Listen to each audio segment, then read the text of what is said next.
And there we are. So welcome everyone, and Shabbat Shalom. I am so thrilled to be able to welcome all of you and honor Cary Shaw this evening. We are thrilled that we can be together to honor Cary, and he is the 2021 recipient of the Sherwin T. Wine Lifetime Achievement Award. So I'm Rabbi Miriam Jairus, in case you don't know me. And the participants this evening will be, of course, Cary and Joan Shaw, Paul Golan, our executive director, Mary Raskin, our president of SHJ, and Steve Getz, who is the president of CHJ Connecticut. And we are so glad you are all here with us to celebrate. If you want to leave a congratulatory note for Cary, please put it in the chat and make sure you chat it to everyone so that we can keep it and then send him all of them. So Shabbat is a time of transition. We leave behind the worries and the concerns of everyday life, and we focus on ourselves, on this special Shabbat experience. We, at this moment, in this time, create an opportunity for community and appreciation. Let us pause and take note as we begin our celebration by lighting the Shabbat candles.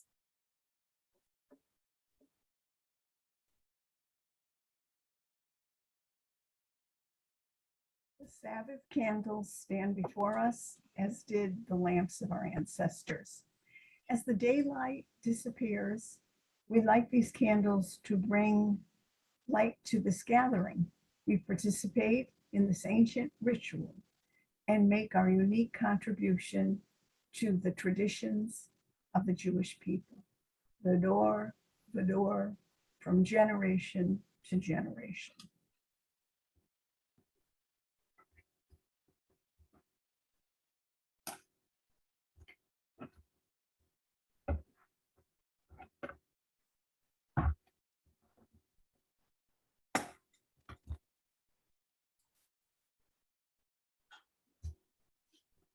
Baruch Haor Ba'olam, Baruch Haor Ba'adam, Baruch Haor Ba'Shabbat. Radiant is the light in the world. Radiant is the light within people. Radiant is the light of Shabbat. Thank you.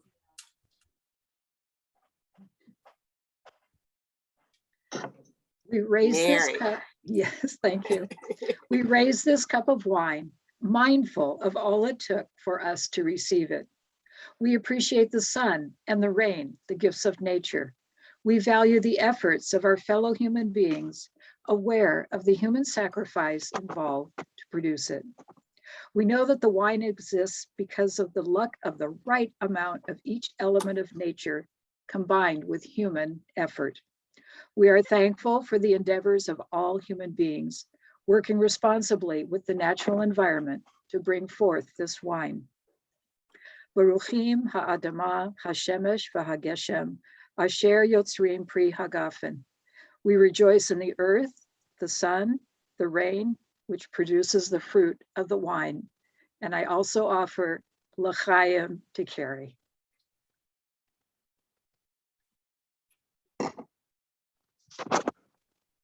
The Sherwin T. Wine Lifetime Achievement Award is presented annually to individuals who have over the years exemplified extraordinary dedication, devotion, adherence to, and activity in the Secular Humanistic Judaism movement and the philosophical doctrines enunciated by the movement's founder, Rabbi Sherwin T. Wine.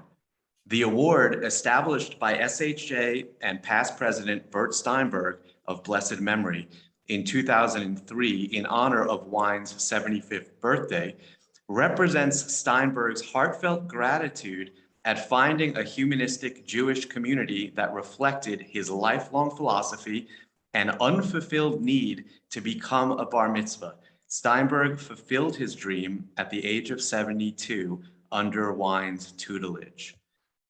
The past recipients of the Sherwin T. Wine Lifetime Achievement Award are Marilyn Rowans in 2004, Bert Steinberg in 2005, Rabbi Miriam Jerris in 2006, Lorraine and Ben Pivnik, 2007, Jane Goldhammer, 2008, Bonnie Cousins, 2009, Shari Gelber, 2010, Deb Godin, 2011, Lou Altman, 2012, Esther and Ron Milan, 2013, Ruth Duskin Feldman, 2014, Dana and Rick Neymark, 2016, Larry Lawrence, 2017, Andrea Friedlander, 2018, and Richard Logan, 2020. And I also want to say congratulations, and I believe also coming up just in a few days, happy birthday.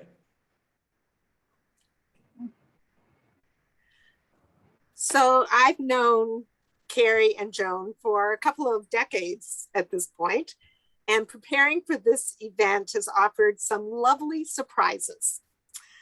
There is a saying that there are two kinds of people in the world. There are make work people and do work people. And anyone who knows Cary understands that he is a do work person. If Cary sees a wrong, he sets out to right it. If he sees a need, he sets out to meet it.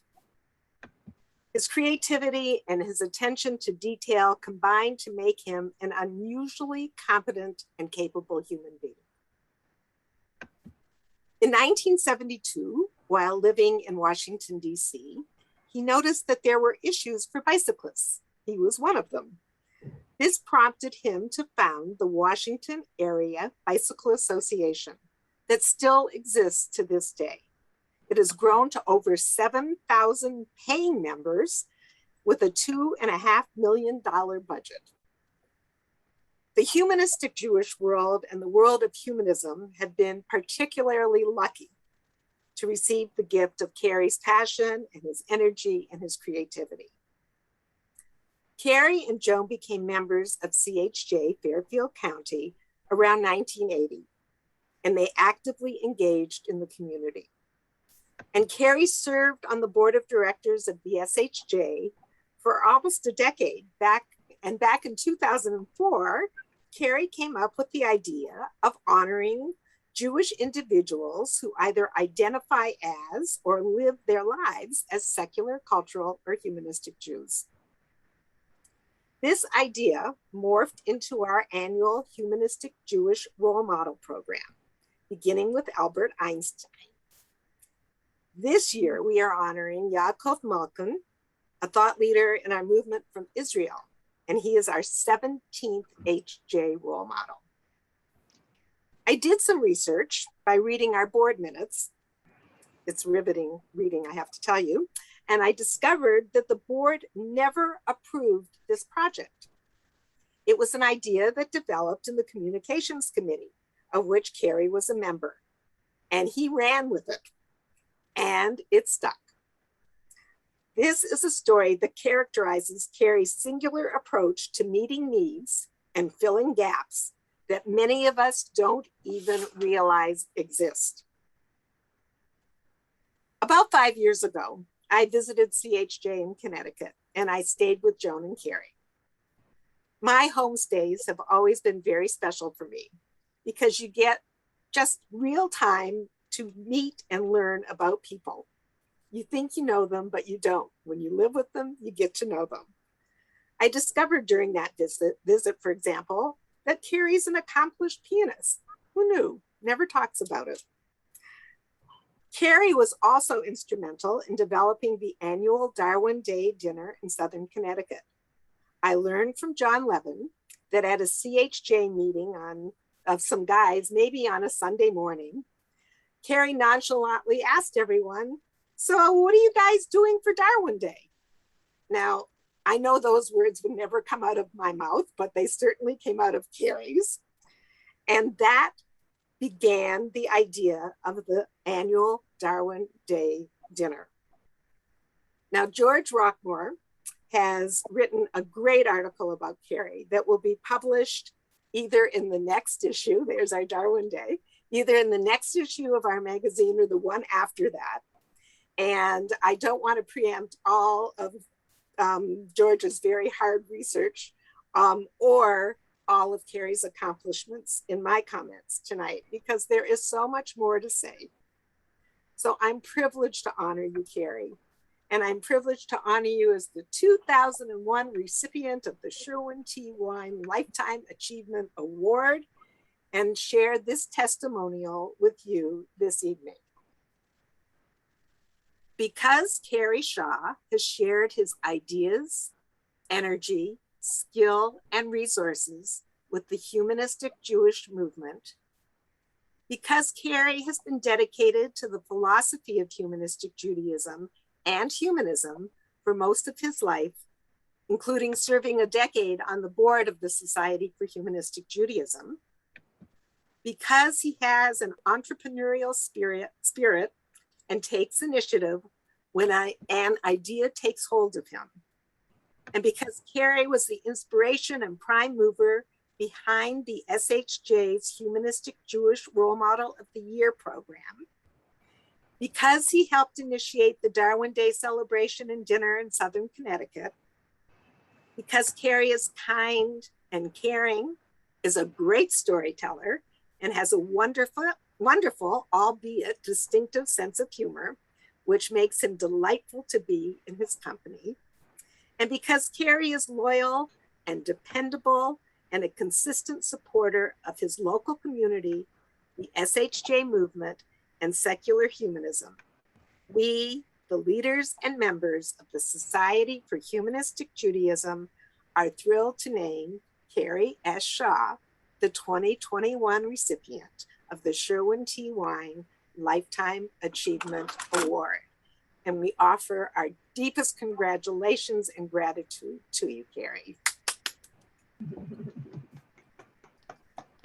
So we have some wonderful remarks from Steve Getz, who is the president of CHJ, and I will call on him next before we hear from Cary. Thank you, Miriam.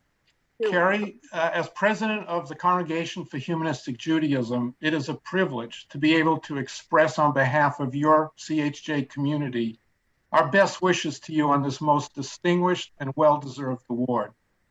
You live the life of a humanistic Jew, believing and living the Jewish value of tikkun olam and the principles of humanism. You consistently and personally demonstrate that it is our collective responsibility to make the world a better place, and that it is our responsibility to take personal action, as you so often do. You and Joan, who I might add is a past CHJ president, have a long history with CHJ. You are well known within our community for your roles in leadership, active participation, and for providing CHJ with a consistent focus and reminder of what it means to be a humanistic Jew. Among your many contributions to CHJ is that you are an inspirational figure, a role model for humanistic Judaism. Our community has watched you identify problems, create solutions, and take personal responsibility for implementing those solutions. You infuse CHJ with these ideals and influence in a most positive way who we are and who we believe we can become as individuals and as a community. Both inspirational and aspirational, you contribute to CHJ's ability to see, understand, and live up to the ideals of humanistic Judaism. You are an exemplar of what CHJ strives to be. Your CHJ community extends its most sincere congratulations to you on this very special occasion and expresses its deep pride in having a recipient of the Sherwin T. Wine Lifetime Achievement Award come from our congregation.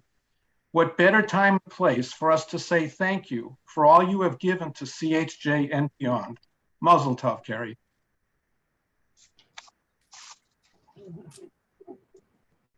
So Cary, unmute yourself.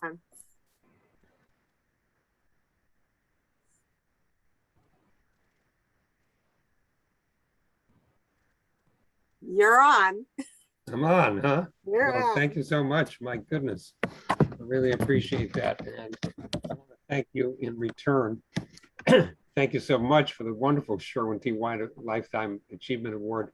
I'm proud to be a member of the Society for Humanistic Judaism and honored by this accolade. I'm hoping that this is not a signal that my lifetime is over or my achievements are over.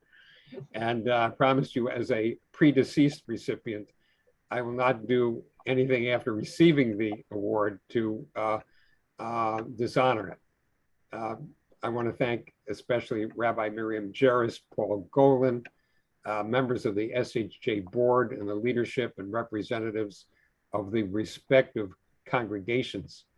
I also want to thank SHJ for taking advantage of this virtual format to open the presentation not only to SHJ board, which is meeting this weekend, but also our friends, relations, members of the congregations, including the Congregation for Humanistic Judaism of Fairfield County, Connecticut, of which I belong, and to members of Humanists and Freethinkers of Fairfield County, Connecticut, of which I'm a co-founder and current president. And I encourage all of you to get to know the others on this call. You're all great, compatible, and wonderful people. And by the way, some of the friends on this call are not necessarily humanist or not necessarily Jewish, and they are as welcome on this call as everyone else. And I hope they take no offense at my enthusiasm for humanistic Judaism. I'm going to address some questions that are often asked. What are our values? Are they humanistic? Are they Jewish? And how can we explain humanistic Judaism to others in a clear way? What makes humanistic Judaism special? What's our impact? Well, I want to encourage in this talking to you, and I want to encourage and inspire those who are already humanistic Jews to understand the importance of the movement. And I'd like to share my understanding of Judaism in general and humanistic Judaism in particular with those who may be unfamiliar with them or seeking additional ways to communicate them. Although small in numbers, SHJ stands for something exceedingly important. The Jewish people can stand up for what are true Jewish values without having to adopt superstition and do so in recognized Jewish congregations. And that's exceedingly important. Every so often we're asked, how can you celebrate Jewish holidays and not believe in God? My answer is that I believe in the core values of Judaism. We celebrate Rosh Hashanah by introspection of our actions over the previous year, gaining wisdom and understanding, and we resolve to do better in the future. At Passover, we celebrate freedom for ourselves and also our hope for others, honoring this effort and sacrifice to achieve it. By the way, Joan and I visited a humanistic Jewish community Passover service in Brussels, Belgium, done in French and Hebrew, which celebrated Passover also as the birth of the Jewish people as a people. In my congregation at Tu B'Shvat, we hearkened to the Jewish folktale of the old man planting the seedling of a tree. He was queried, why would you do that? Since you won't live long enough to enjoy its fruit. He replied that he benefited from people before him who planted trees, and he is planting for the benefit of those who will come after. Thus, Tu B'Shvat becomes the Jewish Earth Day to take care of the earth for ourselves and for future generations. Now, I am a Jew by choice, but I'm also a Jew by birth. And by this, I mean that I was born of a Jewish family and that I have affirmatively decided that Jewish values are my values. What are those values? As the year 2002 approached, Eli Schaefer, who was president of my Congregation for Humanistic Judaism in Connecticut, asked if I would share an effort to define in writing our humanistic Jewish values. I accepted the challenge. We had a rotating attendance at our meetings, crafting and recrafting our values. Finally, we presented the result at our annual meeting, It was adopted unanimously. So I think this will interest you. I'll share with you what we wrote. We wrote that the practice of humanistic Judaism is a way to personal growth, meaning, and fulfillment. Now, we crafted this, so much is written about Judaism and humanistic Judaism and so on in the third person, like this is what Jews do or whatever. But this is an attempt to do it in the first person as an I statement. This is what I value. This is what I intend to do. And so we wrote, as a humanistic Jew, I seek to increase the well-being of others. In Hebrew, that's tzedakah. To perform acts of loving kindness, gemilut chasadim, to pursue justice, counter oppression, and make the world a better place, tikkun olam. To reflect personally on my own behavior, its motivations, expression, and consequences, and to commit to improving myself, not only at high holiday time, but throughout the year. To use my reasoning power to understand the world about me, and to apply this understanding to advance ethical and moral goals. To treat adversity not as divine punishment for wrongdoing, but as a challenge to be overcome with all the personal strength and community support I can muster. To contribute to the creation of a community of humanistic Jews and like-minded people who care for and support each other from birth to death, through joys and sorrows. To foster understanding of humanistic Judaism in the broader community so that beliefs such as ours can be expressed without fear of prejudice. To recognize and celebrate the role of the Jewish people and culture in living these values. To support Israel in its search for peace. And finally, to live my life so that at my death, I may live on through the positive impact I've had on the lives of others. At a following SHJ event, I shared this statement with Sherwin Wine. He thought it was an excellent statement, which could be used either directly by other congregations or as an example as to what they might achieve by a similar exercise. Now I'm going to address a couple questions. How do we counter prejudice? You may have heard the cliche and the falsehood. There are no atheists in foxholes. How would you respond to that? A professor at Fairfield University has a response, which she has posted on a sign on her door, and it says, there are no theists in emergency rooms. What she means by that is, if you're really trusting on God to fix everything, why would you go to an emergency room? So what are Jewish people very proud of? And what are Jewish people most concerned about? Well, most Jews I know are very proud of the high percentage of Nobel Prize winners who are Jewish.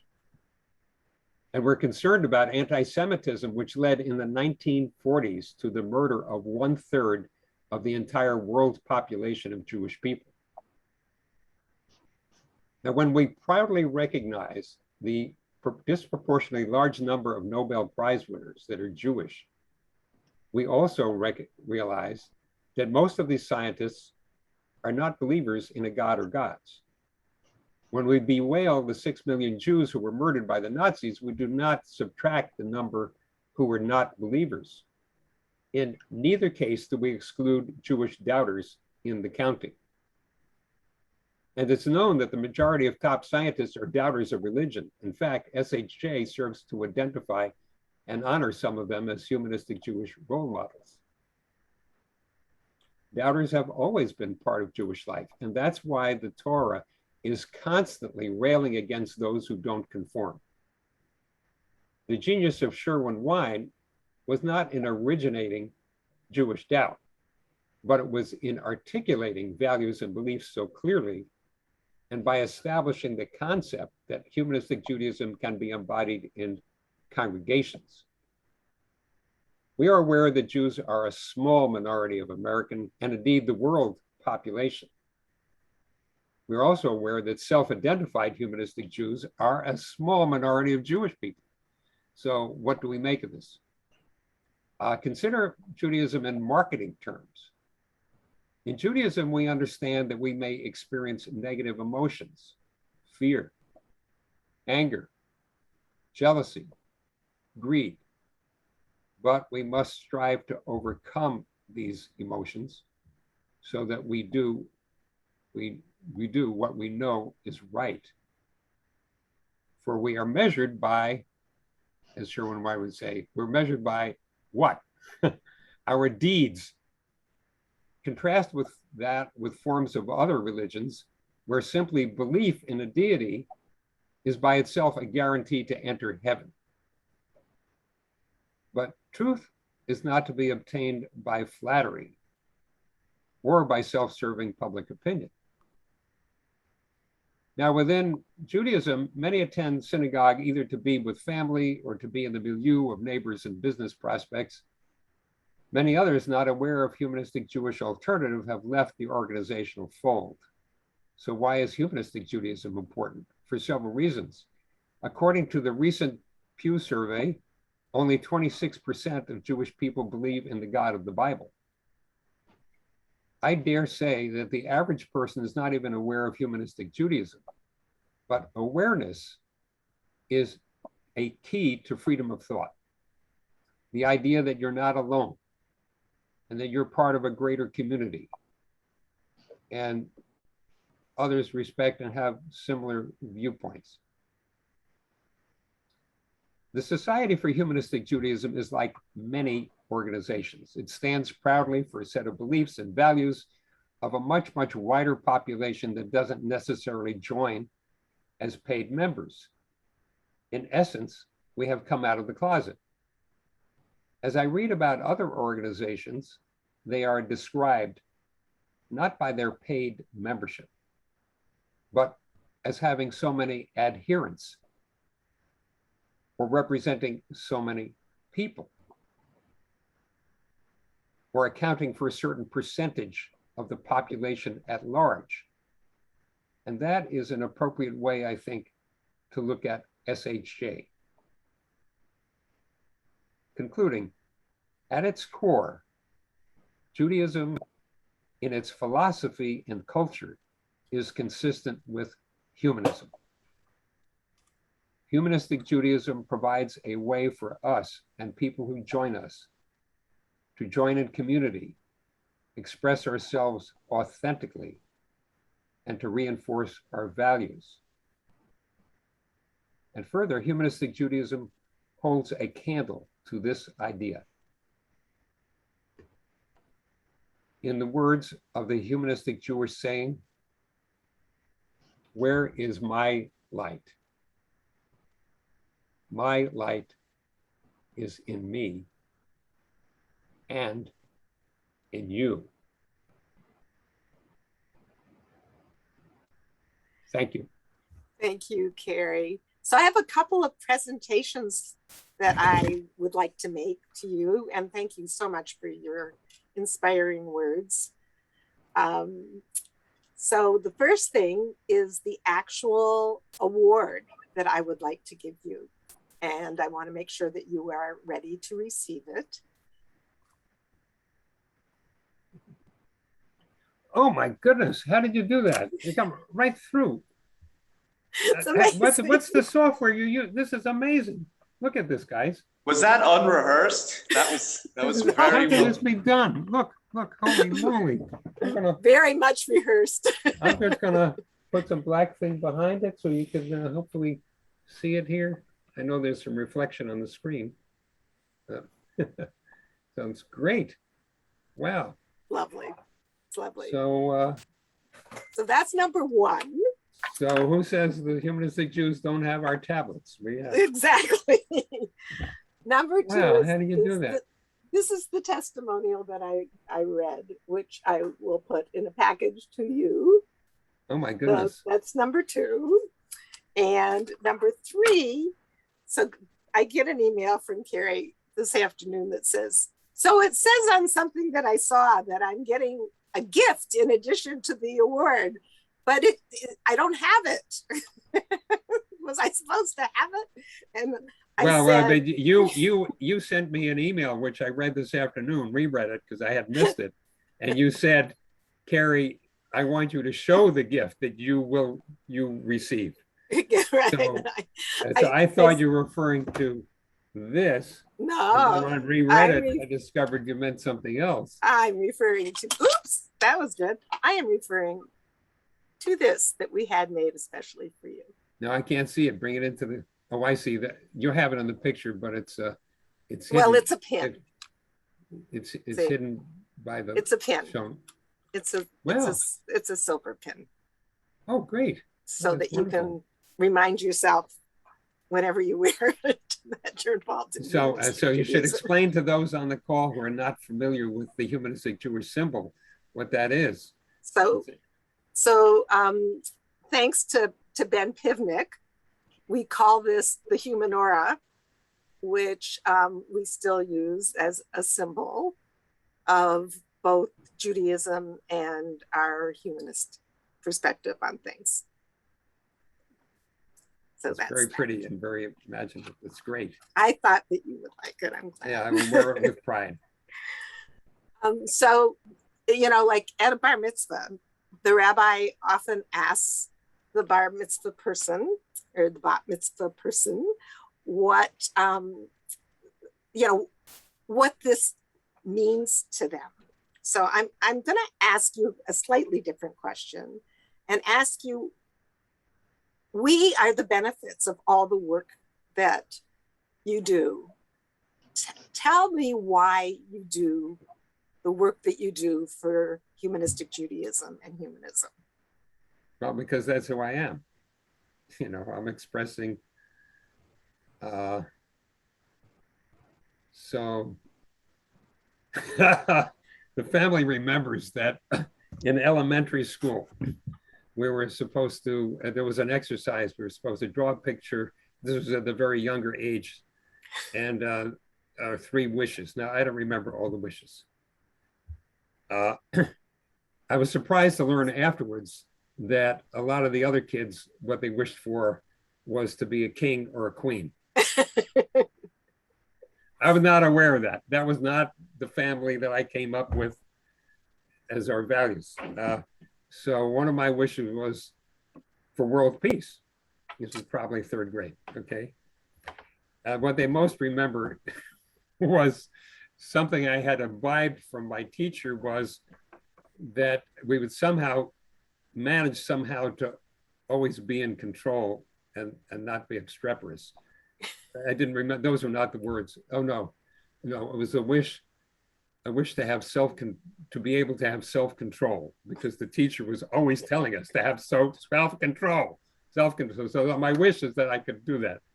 So probably in one way or another, a kind of unspoken values from my grandparents and parents. I don't know. It's probably longer. I haven't really thought about that question in that way.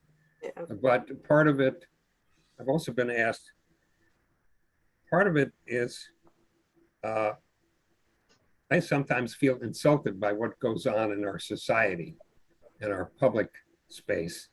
I feel personally insulted, like when George Bush the first, as president, in public debate, was asked what characteristics he would look for in proposing a Supreme Court justice.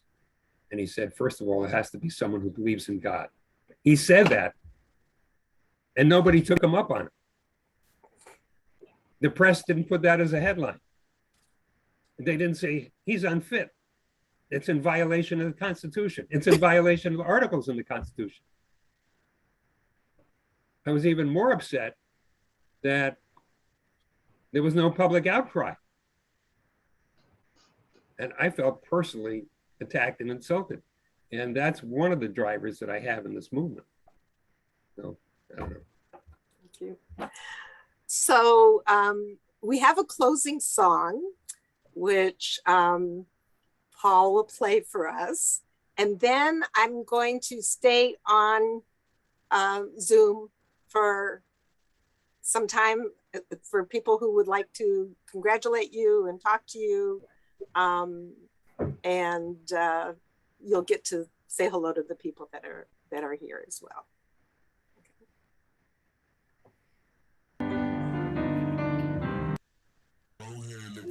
Oh, I like this.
And that is why we need a pro subscription for SHJ to YouTube, so we don't have to watch the commercials. Thank you. Thank you, everyone. So, Paul, if you were able to mute everybody, can you unmute everybody? I can't, but everybody can unmute themselves okay. when they want to talk. Okay. Paul, thank you so much for all your help. Cary, So I say Mazel Tov. Love your talk. It was so inspirational on what you did, and really heartfelt. So Mazel Tov and congrats from both BJ and Saul.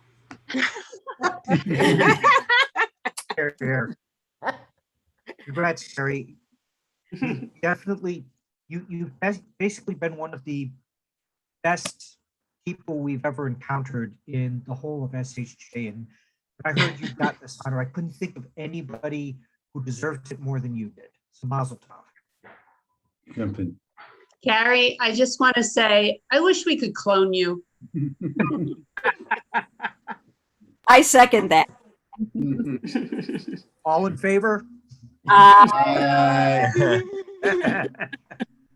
Cary, this is the other BJ, and if it's allowed in humanistic Judaism, I will say that I'm sure Saul is here in spirit. And Barbara.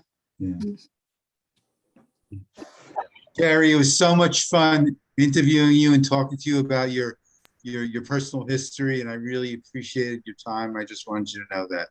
Thank you. Thank you. My goodness. Cary, what are you going to do with the prize money? John, it actually works in reverse. No, well, I was gonna thank John for funding that prize money for us. It's now the Sherwin T. Wine John Levine Award. I will double last year's prize. Missed your opportunity, Cary. You should have said at that point, I'm going to go to Disney World. And then you would have tripled it. There you go. Exactly. Cary, you've been a role model for so much that we are supposed to be about. Thank you very much. Big congratulations, Cary. I can't think of a more deserving person to receive this award. It's been a pleasure and a joy to get to know you through SHJ, and I can't think of a more deserving person. Congratulations. Cary, it's been too many years since we've seen each other in person, and we really need to soon. And I really loved your talk. That was really well laid out. I mean, just said it all. Thank you. Yeah. It won't surprise you to know that Look, in Jocelyn. addition to all that, Cary is a very loving and patient dad. And I benefited from that greatly. And he's, not just someone that speaks this way in public, but also in private and at home. And has been a wonderful teacher and friend. I had to put you on spotlight. I had to put you on spotlight to see the baby. How old? See the baby. Is that like 2 weeks? It's 3 days. 3 days, oh my gosh. Wow. Congratulations. What's his name, Jocelyn? This is Rami. Rami Barak. That's awesome. Oh, beautiful. Baruch haba, Rami. Oh, look at his little face. So cute. Where's his brother? Wow. Oh, I think he's just run to get something, but he's been a very, very happy to see Saba tonight. Mazel tov, Jocelyn and Cary. Thank Yeah, Mazel tov. His first Zoom meeting. How exciting. Is it? It's been 3 days. Has there been one already or no? Right. Why do we have him on? One of my favorite things was seeing Cary. If you haven't seen it, and maybe most of you have, if you just Google Cary Shaw Invocation, Connecticut or something like that, you will be able to get right to the video of Cary doing the invocation at the State House. And you, however proud you feel now, it will increase. And you'll know it's exactly what we need in secular democracy. And it's just, it made me so happy to see it. And so if you haven't, please look at that. Somewhere, I think we have a recording of it. I'll have to find it and post it. Yeah, it's well, not only YouTube, but the Connecticut. Can you be heard? Yes. The Connecticut State Legislature records some of its hearings and things on what's called Connecticut TV News Channel, and so with the link you can go and stream it right there. And I guess we should be able to get it. And I don't have it at my fingertips at the moment, but I think it was like February 26th, 2020, just before COVID, Connecticut State Senate. And that was a lot of fun. And then it turned out to be Ash Wednesday that was given. It was Ash Wednesday that and a lot of the legislators had the black ash mark right on their forehead, including the woman who's the lieutenant governor of the state and who was presiding over the state senate. Wonder what they thought. And she introduced Cary as a chaplain, I believe. Well, she did. And at first you would think that was funny, but actually the chaplain is the title that they give the person who gives the invocation. So the chaplain could be certified as a chaplain, or the person could be someone who's performing the chaplain services. So it seemed crazy and very funny at first, but then it's important. Well, Cary, thank you so much for being such an appropriate voice for secular humanistic Judaism and humanism in general. It's been great being your friend all these years. And I'm just curious whether it's a greater honor for you to be the recipient of this award or to be a new Zaidi or Saba again. Oh, you knew that. Did you know that I've adopted the name Saba, which is Hebrew for grandfather? I didn't know that, but I just thought I'd use it. Yes. Very good, because because the father, Tomer, who's on this call, actually lived for a number of years in Israel. So he has a connection there. Cary, I think you are the first person that I talked to on the board that really got me thinking seriously about going back to Machar to connect with the different, not Jewish humanistic groups and think about what could we do together, but like Darwin Day. And that was very eye-opening. And you're obviously ahead of your time because everybody's working at that now, but you just made those links in your community. And I'm sure it made your congregation stronger and helped everybody understand better what our beliefs were about. Thank you. Thank you. Thank you. Yeah.